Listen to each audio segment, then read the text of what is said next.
Olá, meus irmãos e minhas irmãs, olá, meus amigos e minhas amigas, meu caro internauta, eu quero vos cumprimentar com a paz do Senhor. Sejam todos muito bem-vindos a mais esta edição da Escola Bíblica Dominical, a EBD Online, da Assembleia de Deus Renovação, a ADR. Para nós é uma alegria muito grande retornar a este canal para, em mais um domingo, levar até vocês a lição da Escola Bíblica Dominical. Desta feita neste domingo, estaremos iniciando mais um trimestre da nossa EBD Online e eu quero já de imediato falar a todos vocês que iniciamos um novo trimestre a partir de hoje e onde estaremos estudando o livro do Atos dos Apóstolos e sob um tema de Até os Confins da Terra. Todos nós, leitores da Bíblia, sabemos o quão importante é o livro de Atos dos Apóstolos, pois a partir deste livro deu-se a ascensão de Cristo, o batismo com o Espírito Santo e tantos outros acontecimentos que marcaram a história da igreja, o início da igreja e tudo aquilo que os discípulos, a obra de Jesus pós-ascensão fora realizada através dos apóstolos e através dos discípulos de Jesus. Estamos muito felizes, pois realmente temos certeza e convicção que será um trimestre muito, muito abençoado e teremos aulas realmente onde receberemos da parte de Deus, através dos nossos professores, aulas que farão diferença em nossas vidas. Eu quero rapidamente citar algumas das lições que teremos durante esse trimestre. Estaremos iniciando a lição número 1 sob o título de Aguardando a Promessa, a promessa essa que receberíamos o Espírito Santo para sermos testemunhas de Jesus em todos os lugares. Depois o próprio batismo com o Espírito Santo, a primeira igreja em Jerusalém, todas as dificuldades que essas igrejas pelas quais passaram, a expansão, a divulgação e a disseminação do Evangelho para todas as pessoas, algumas igrejas que foram fundadas a partir desse advento e as viagens missionárias de Paulo. Aqui vai um resumo das lições que nós teremos, serão um número de 13 lições e eu tenho certeza que nós teremos realmente lições muito, muito abençoadoras. Eu quero convidar todos vocês que a partir de hoje não percam um só domingo, uma só aula que estaremos estudando nesse tema. Estaremos estudando então o livro de Atos dos Apóstolos. Os nossos professores estão recebendo as suas escalas de ministração e com certeza nós, de novo, receberemos aulas sensacionais e espetaculares para o nosso aprendizado e para o nosso enlevo. Amém? E para esta primeira aula nós convidamos uma das nossas professoras para dar a abertura a esse trimestre, a professora Eunice, e eu tenho certeza que ela tem no seu coração uma aula maravilhosa para nos passar nesta manhã. Então, sem mais delongas, eu quero convidar a professora Eunice para assumir aqui a nossa aula, a sala, e através desses próximos 50 minutos ou um pouco mais, estaremos ouvindo a ministração que a professora Eunice tem para nós nesta manhã. Então, professora Eunice, eu já a convido para estar conosco e você que está nos assistindo, não deixe de compartilhar e não deixe de colocar o seu like, o seu joinha no nosso canal do YouTube, para que possamos impulsionar ainda mais esta aula e este trabalho. Amém? Logo após a aula nós voltaremos com mais alguns recados e agradecimentos. Que todos nós tenhamos uma excelente aula no nome de Jesus. Bom dia a todos, na paz do nosso Senhor e Salvador Jesus Cristo. Hoje iniciamos mais um trimestre da Escola Bíblica Dominical da Assembleia de Deus Renovação e o tema das lições desse trimestre Atos dos Apóstolos, até aos confins da terra. Nós iremos estudar esse livro durante as 13 lições desse trimestre. A primeira lição, a lição de hoje, o título é Aguardando a Promessa, e o texto bíblico básico se encontra em Atos, capítulo 1, dos versículos 1 ao 15. Vamos então abrir as nossas Bíblias e lermos aqui o texto bíblico básico para termos contato com o livro e depois comentarmos. Versículo 1. Fiz o primeiro tratado, ó Teófilo, acerca de tudo que Jesus começou, não só a fazer, mas a ensinar. Até o dia em que foi recebido em cima, depois de ter dado mandamentos pelo Espírito Santo aos apóstolos que escolhera, aos quais também, depois de ter padecido, se apresentou vivo, com muitas infalíveis provas, sendo visto por eles por espaço de 40 dias e falando do que respeita ao reino de Deus. E estando com eles, determinou-lhes que não se ausentassem de Jerusalém, mas que esperassem a promessa do Pai, que, disse ele, de mim ouvistes. Porque, na verdade, João batizou com água, mas vós sereis batizados com o Espírito Santo, não muito depois destes dias. Aqueles, pois, que se haviam reunido, perguntaram-lhe, dizendo, Senhor, restaurarás tu neste tempo o reino a Israel? E disse-lhes, não vos pertence saber os tempos ou as estações que o Pai estabeleceu pelo seu próprio poder, mas recebereis a virtude do Espírito Santo que há de vir sobre vós e ser-me-eis testemunhas, tanto em Jerusalém como em toda a Judéia e Samaria e até aos confins da terra. E quando dizia isto, vendo-o eles, foi elevado às alturas, e uma nuvem o recebeu, ocultando-o a seus olhos. E estando com os olhos fitos no céu, enquanto ele subia, eis que junto dele se puseram 2 varões vestidos de branco, os quais lhes disseram, varões galileus, por que estáis olhando para o céu? Esse Jesus, que dentre vós foi recebido em cima no céu, há de vir assim como para o céu o vistes ir.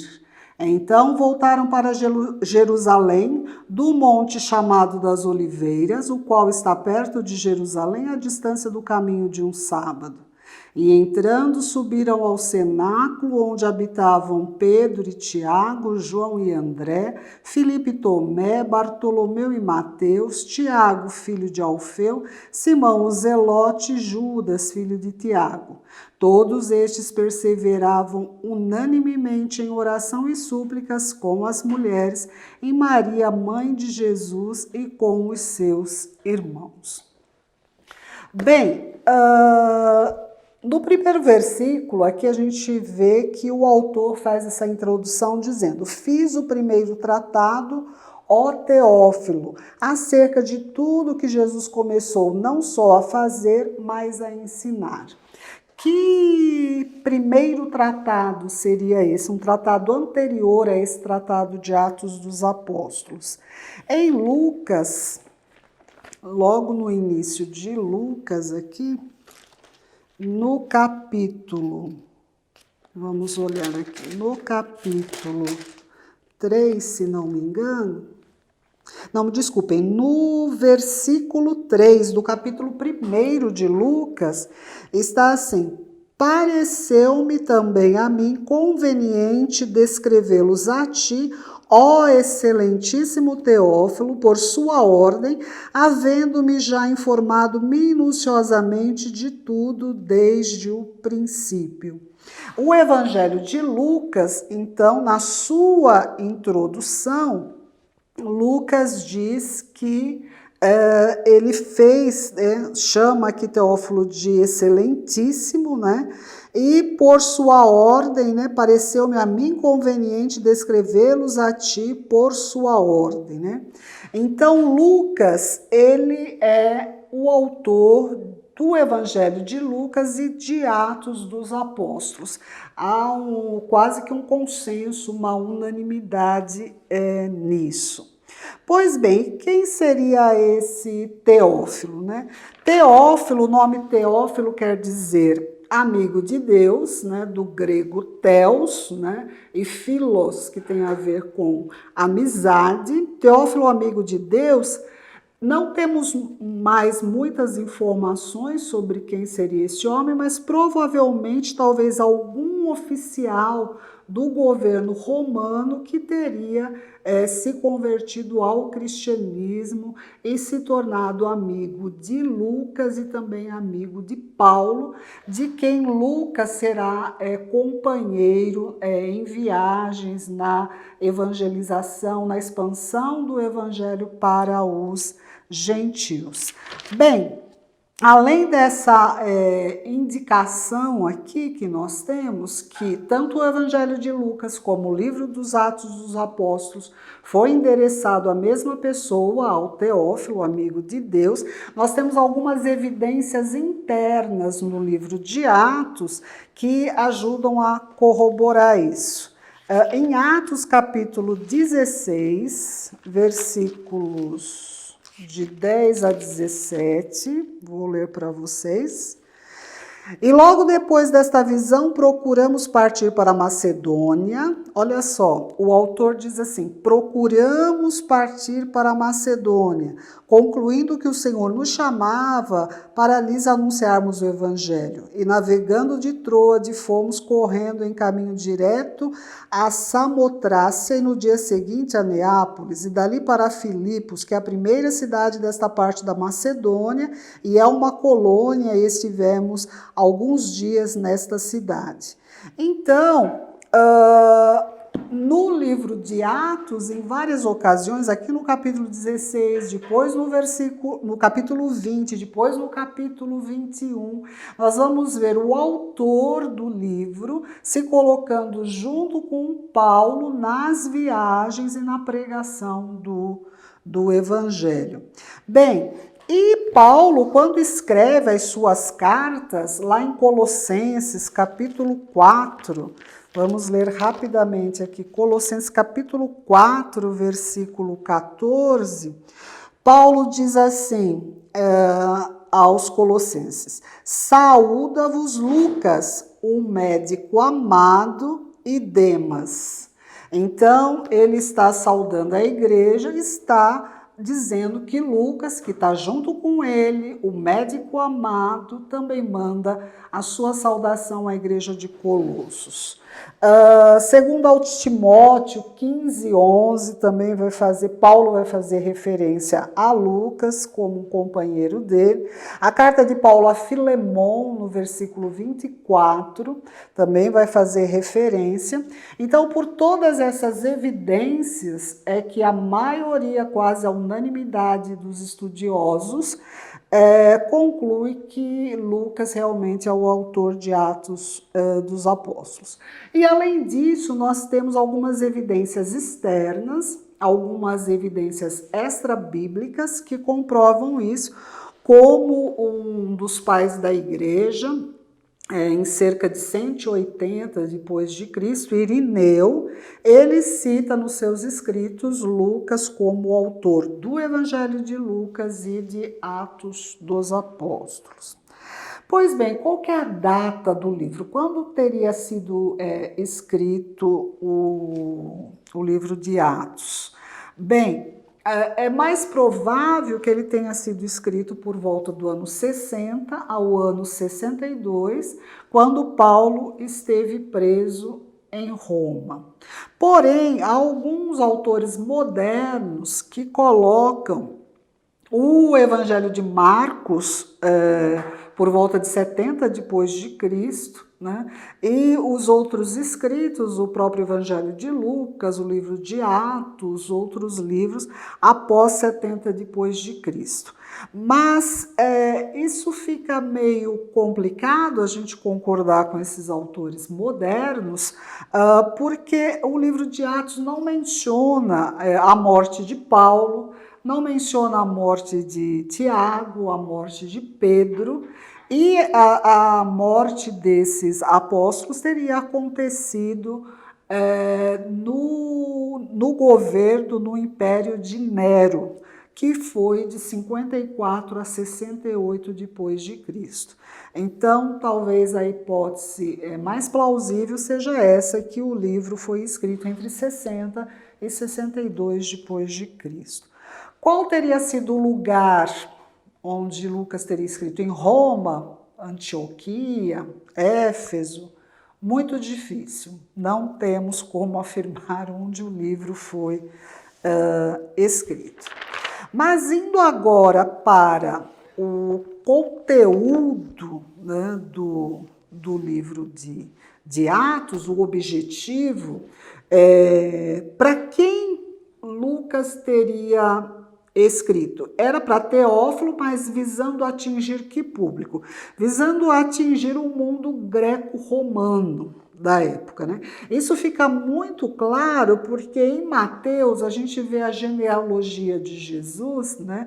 Ela vindo de Abraão, né? Agora, no livro de Lucas, no capítulo 3, no Evangelho de Lucas, capítulo 3, a gente vê que a genealogia de Jesus, ele traz a partir do versículo 23 até o versículo 38, e após o batismo de Jesus, Lucas diz assim, versículo 23, e o mesmo Jesus começava a ser de quase 30 anos, sendo, como se cuidava, filho de José, José filho de Eli, Eli de Matate, Matate de Levi, e aí vai colocando todos os nomes dos pais, das famílias, até chegar no versículo 38, e Cainã de Enos, e Enos de Sete, Sete de Adão, e Adão de Deus. Então, Lucas vai com a genealogia de Jesus até Adão, né? Mas o surgimento do povo judeu é a partir de Abraão. Ou seja, Lucas, no seu evangelho, ele quer atingir o mundo greco-romano e não apenas os judeus. E o livro de Atos também, até por isso que se acredita que o próprio Teófilo aqui fosse algum oficial do governo romano, fosse estrangeiro romano. Bem, mas vamos aqui adentrar ao conteúdo, versículo 1 de Atos, né? Fiz o primeiro tratado ao Teófilo acerca de tudo que Jesus começou não só a fazer, mas a ensinar, né? Então, o primeiro tratado, o Evangelho de Lucas, trata da vida, dos milagres, de tudo que Jesus fez e ensinou. E agora, Lucas, no livro de Atos, vai falar do que Jesus continuou a fazer, mas por intermédio de suas testemunhas, dos seus apóstolos, dos seus discípulos. Até o dia em que foi recebido em cima, depois de ter dado mandamentos pelo Espírito Santo aos apóstolos que escolhera. Até o dia que foi recebido em cima, nos céus, depois de ter dado os mandamentos pelo Espírito Santo aos apóstolos. Que apóstolos aqui que Lucas está se referindo? Provavelmente aqueles 12 discípulos que ele, no Evangelho de Lucas, capítulo 6, versículo 13, já chamou de apóstolos. Lucas 6 e 13. E quando já era dia, chamou a si os seus discípulos e escolheu 12 deles, a quem também deu o nome de apóstolos, né? Então, é a esses que Lucas disse que Jesus deu mandamentos depois que ele ressuscitou. Aos quais também, depois de ter padecido, se apresentou vivo, com muitas infalíveis provas, sendo visto por eles por espaço de 40 dias, e falando do que respeita ao reino de Deus. Então, depois de ter padecido, ou seja, depois de ter sido açoitado, depois de ter sido torturado, depois de ter sido crucificado, né, por ocasião da Páscoa, na sexta-feira, né, no sábado era a festa da Páscoa, Jesus ressuscitou no domingo, no primeiro dia da semana.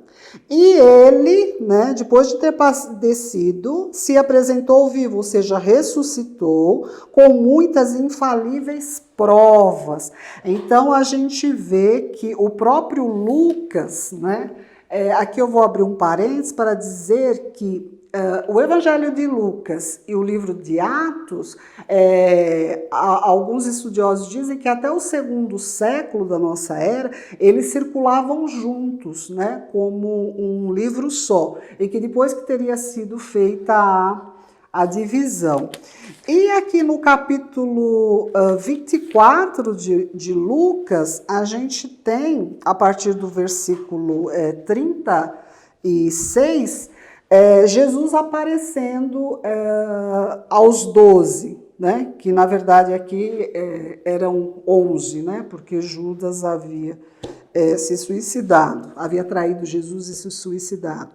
Versículo 36, e falando ele dessas coisas, o mesmo Jesus, né, se apresentou no meio deles, né? Então aqui foi após a ressurreição de Jesus, e disse-lhes, paz seja convosco.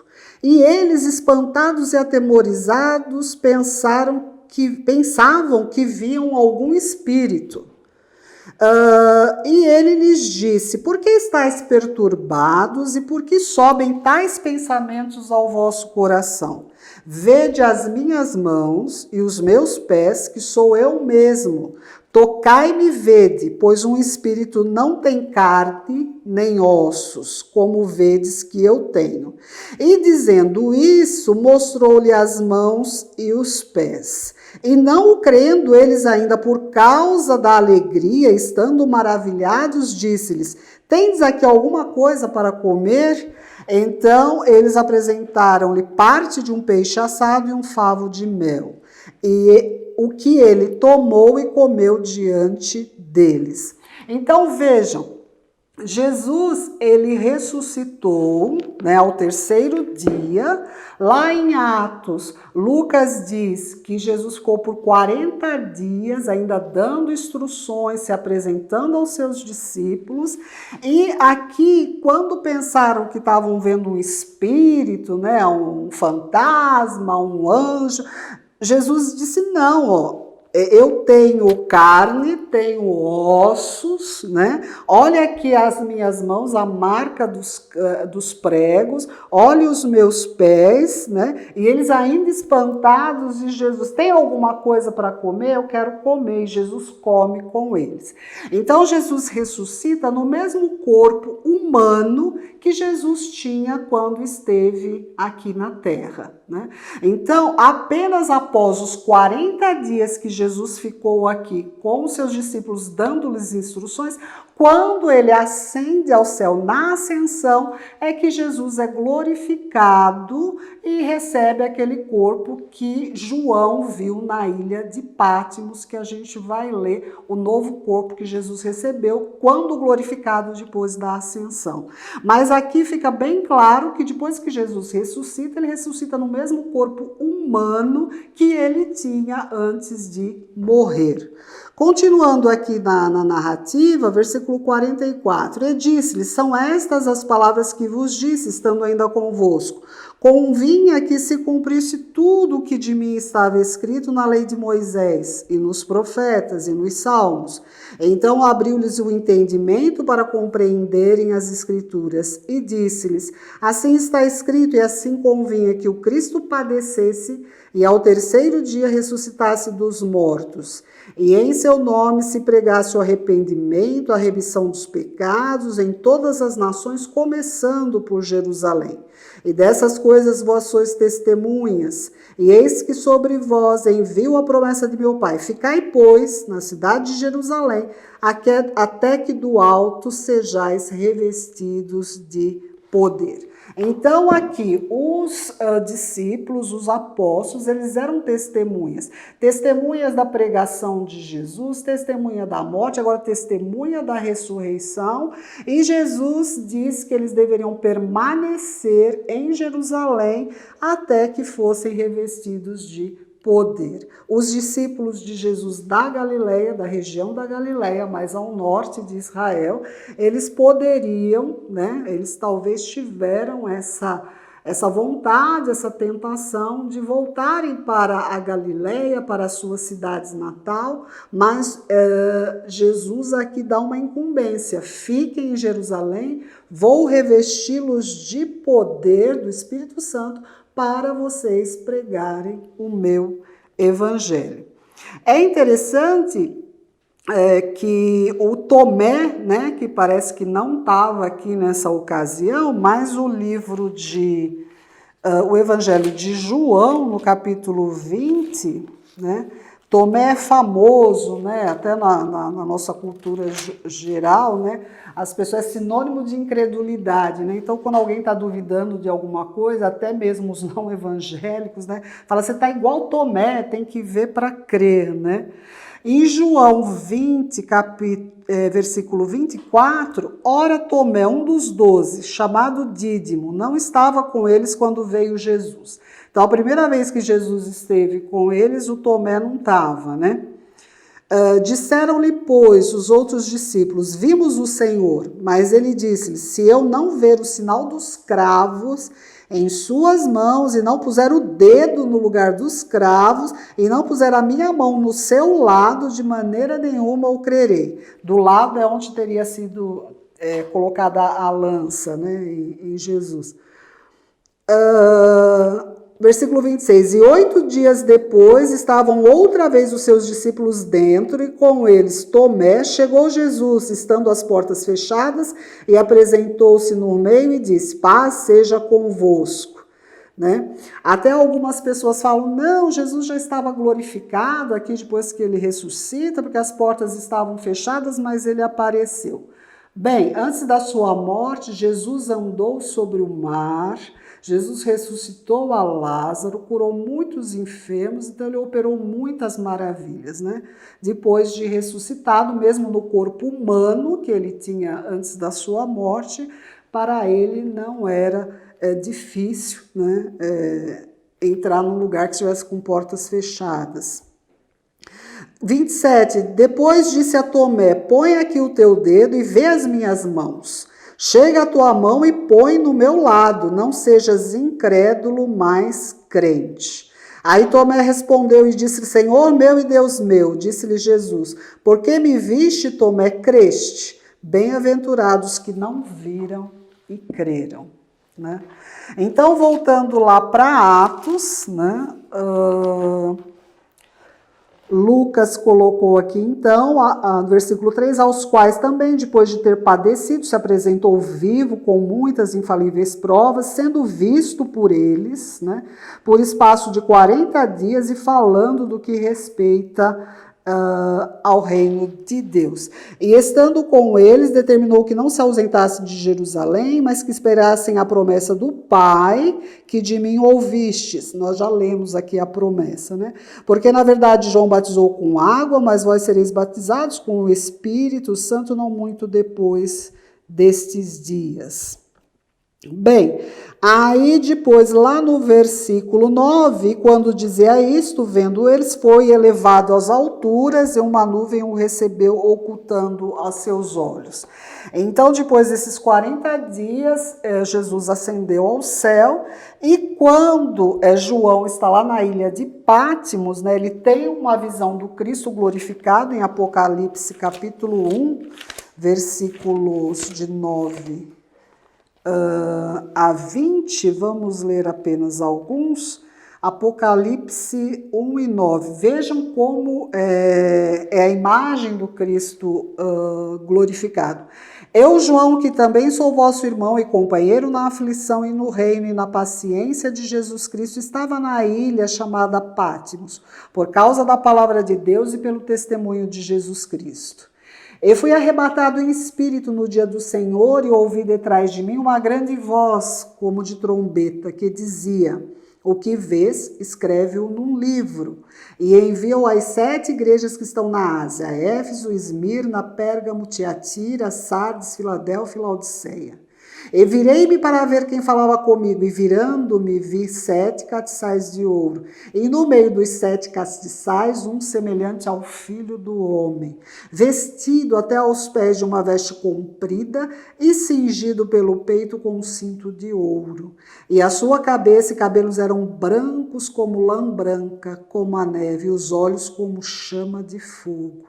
E os seus pés semelhantes a latão reluzente, como se tivesse sido refinado numa fornalha, e a sua voz como a voz de muitas águas. E ele tinha na sua destra 7 estrelas, e da sua boca saía uma aguda espada de 2 fios, e o seu rosto era como o sol, quando na sua força resplandece. E eu, quando o vi, caí a seus pés como morto.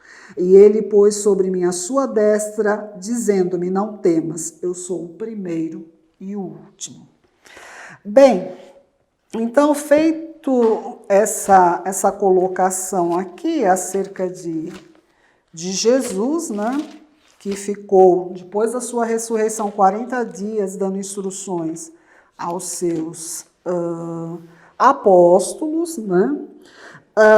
É interessante aqui no versículo 3 ainda, dizendo, sendo visto por eles por espaço de 40 dias, e falando do que respeita ao reino de Deus.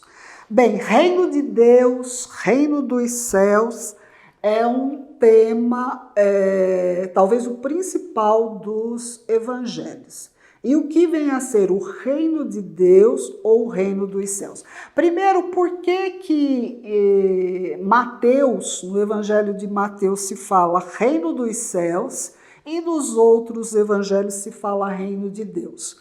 Como eu disse para vocês, o evangelho de Lucas ele foi escrito para o mundo greco-romano. O evangelho de Mateus, ele foi dirigido aos judeus, né? E os judeus, eles não pronunciam o nome de Deus, né? O nome de Deus na Bíblia, no Antigo Testamento, é o tetragrama Yud-Rei-Vav-Rei, que é um tetragrama que não foi vocalizado pelos judeus, que no lugar desse tetragrama, como o nome de Deus é impronunciável, os judeus, quando leem o Antigo Testamento, que é a Bíblia hebraica deles, no lugar do tetragrama, que é o nome de Deus, eles leem Adonai, né? Eles leem Senhor. Por isso que João Ferreira de Almeida, quando traduz o Antigo Testamento, nas Bíblias de vocês, onde aparece Senhor com as letras maiúsculas, é porque ali está o tetragrama impronunciável Yud-Rei-Vav-Rei, que é o nome de Deus. Então Mateus escreve para os judeus e sabem que eles não pronunciam o nome de Deus, então Mateus fala do reino dos céus. Mas nos outros evangelhos nós vemos o reino de Deus.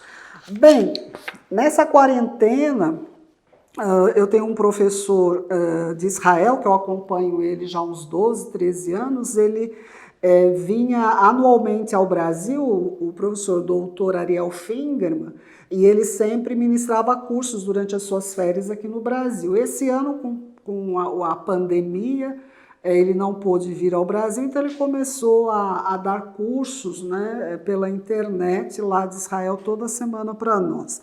E ele falou um pouquinho sobre o reino dos céus, ou o reino de Deus, e eu aprendi bastante com ele, porque a Bíblia fala para nós, por exemplo, na oração do Pai Nosso, né, Mateus 6:10, lá Jesus ensinou que nós devemos orar dizendo que venha o teu reino. Então a ideia é que o reino de Deus virá, né?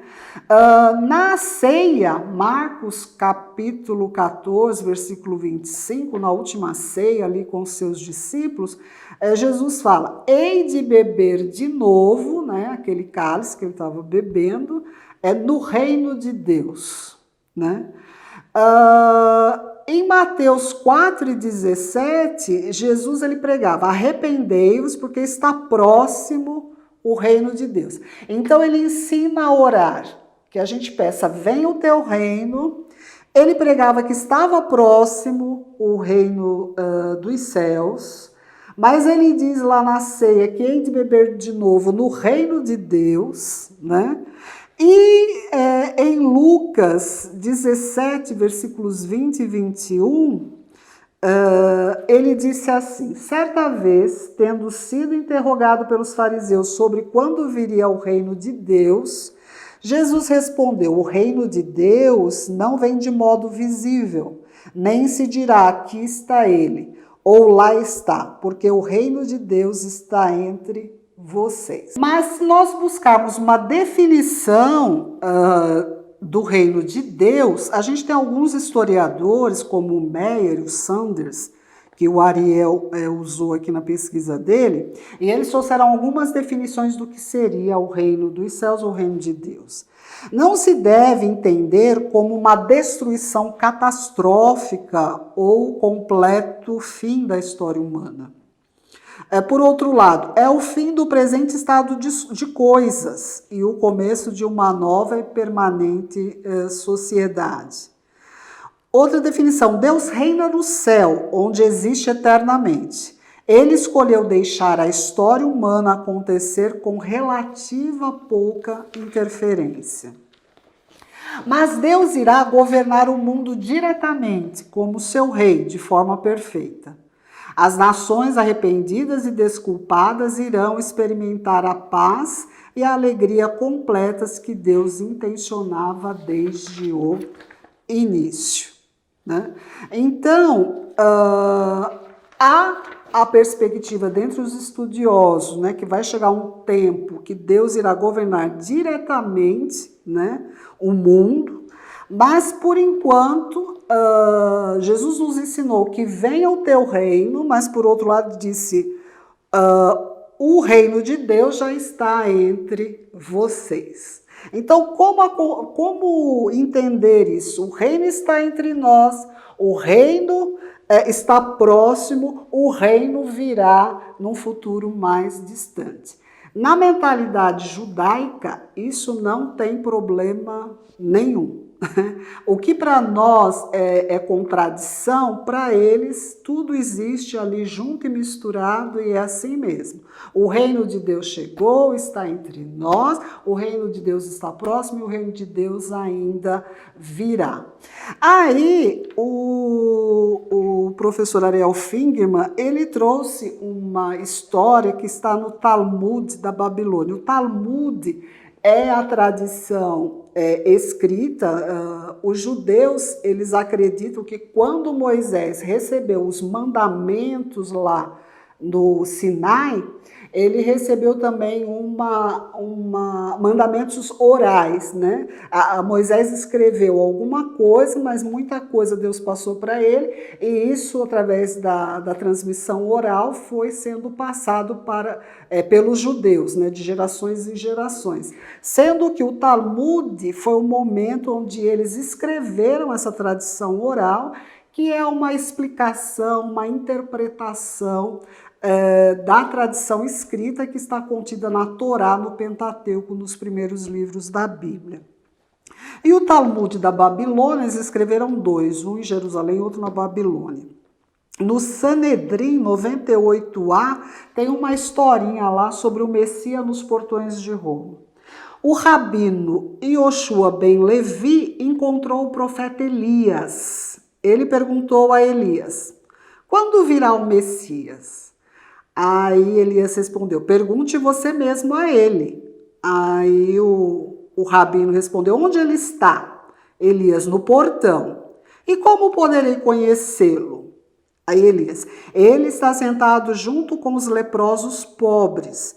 Todos eles, né, os leprosos pobres, retiram os seus curativos de uma vez e recolocam de uma vez. Enquanto ele retira o seu curativo e recoloca um a um, pensando: caso eu seja chamado, não posso me atrasar. Então ele tirava o curativo do braço, depois logo recolocava, depois tirava da perna, recolocava. Ele não tirava tudo, porque para colocar tudo de novo ia dar muito trabalho. Ele ia tirando e recolocando um a um, porque se ele fosse chamado, ele não poderia se atrasar. Ele, o rabino Yoshua ben Levi, foi encontrá-lo e saudou-o. A paz esteja contigo, mestre. A paz, filho de Levi. Quando você virá, mestre? Aí ele, hoje. Quando ele, o rabino Yoshua ben Levi, retornou a Elias, foi questionado: o que ele disse a você? Aí o rabino respondeu: ele mentiu para mim, dizendo que viria hoje. Isso é o que ele te disse. Hoje, se ouvirmos a sua voz, Salmo 95:7. Então, quando vem o reino de Deus a nós? Quando nós aceitamos a Jesus. Então, o reino de Deus já veio para mim. Né? O reino de Deus poderá vir para quem está ouvindo essa aula e aceitar o Senhor Jesus como seu único e suficiente Salvador. Então, para alguns, o reino poderá vir ainda no dia de hoje, poderá vir ainda em algum dia desta semana, poderá vir daqui a alguns meses, ou seja, o reino está próximo. Mas o reino definitivo, o governo de Deus sobre o mundo, virá ainda em um futuro que nós não sabemos. Então, assim como está nos evangelhos, o reino de Deus já chegou, está entre nós, está em todos aqueles que o aceitaram a Jesus. O reino de Deus está para vir daqui a pouco e o reino de Deus ainda virá. Essa historinha ilustra bem esse conceito. Bem, então, Jesus falava o que respeita ao reino de Deus, e estando com eles, versículo 4, determinou-lhes que não se ausentassem de Jerusalém, mas esperassem a promessa do Pai, que disse: de mim ouvis. Porque, na verdade, João batizou com água. Né? Qual é o sentido do batismo? Né? João batizou com água, Jesus foi até João Batista para ser batizado. Vamos até ler aqui em Lucas, Lucas capítulo 3, que fala do batismo de Jesus. E aconteceu que, como todo o povo se batizava, sendo batizado também Jesus, orando ele, o céu se abriu. O Espírito Santo desceu sobre ele em forma corpórea, como uma pomba, e ouviu-se uma voz do céu que dizia: Tu és meu filho amado, em ti me tenho comprazido. Então, Jesus ele foi batizado em água. Havia o batismo em água. Qual é o significado do batismo por imersão para nós que temos essa prática até hoje? É o símbolo do ingresso no reino. Os judeus, no Antigo Testamento, havia vários rituais de purificação com água. Eles faziam muitas purificações com água. Então, o batismo de João Batista é a purificação definitiva. O batismo para nós cristãos, como nós nos batizamos, é a purificação definitiva, é o símbolo do ingresso do reino, é um sinal da nossa salvação, da nossa conversão. Então, o crente, quando aceita Jesus, quando ele se batiza, ele não peca mais. É como João disse: não vive mais para o pecado, nasce de novo, não vive mais para pecar. É claro que se pecar, temos um advogado, né? Temos Jesus para defender a nossa causa. Pedimos perdão, o Senhor nos perdoa. Mas a purificação completa que recebemos na nossa vida, ela é simbolizada pelo batismo, né? Então, aqui versículo 5, porque na verdade João batizou com água, mas vós sereis batizados com o Espírito Santo, não muito depois desses dias. Então, Jesus foi batizado em água, Jesus recebeu o Espírito Santo e prometeu aos seus apóstolos, aos seus discípulos. E é interessante que entre a festa da Páscoa, que quando Jesus foi morto, e a festa do Pentecostes, né, que na próxima lição nós vamos estudar a descida do Espírito Santo, o batismo com o Espírito Santo, havia um intervalo de 50 dias, né, até hoje no calendário judaico há um intervalo nessa festa de 50 dias. Então Jesus por 40 dias ficou com os seus discípulos e logo depois veio o Espírito Santo. Voltando aqui, versículo 6. Aqueles, pois, que se haviam reunido, perguntaram dizendo, Senhor, restaurarás tu neste tempo o reino a Israel? Né? E disse-lhes, né, a pergunta do reino, né, o reino está sempre presente. Não vos pertence saber os tempos ou as estações que o Pai estabeleceu pelo seu próprio poder, mas recebereis a virtude do Espírito Santo que há de vir sobre vós, e ser-me-eis testemunhas tanto em Jerusalém, como em toda a Judéia e Samaria, e até aos confins da terra. Então, o livro de Atos tem 28 capítulos, né? Do capítulo 1 até o capítulo 12, a gente vai ver o evangelho atingindo o mundo judaico, mas do capítulo 13 ao capítulo 28, nós vamos estudar e vendo o evangelho atingindo, né, a expansão do cristianismo até Roma, né, até a capital do império da época. Então sai ali do Oriente Médio, né, percorre a Ásia, Europa e chega até Roma.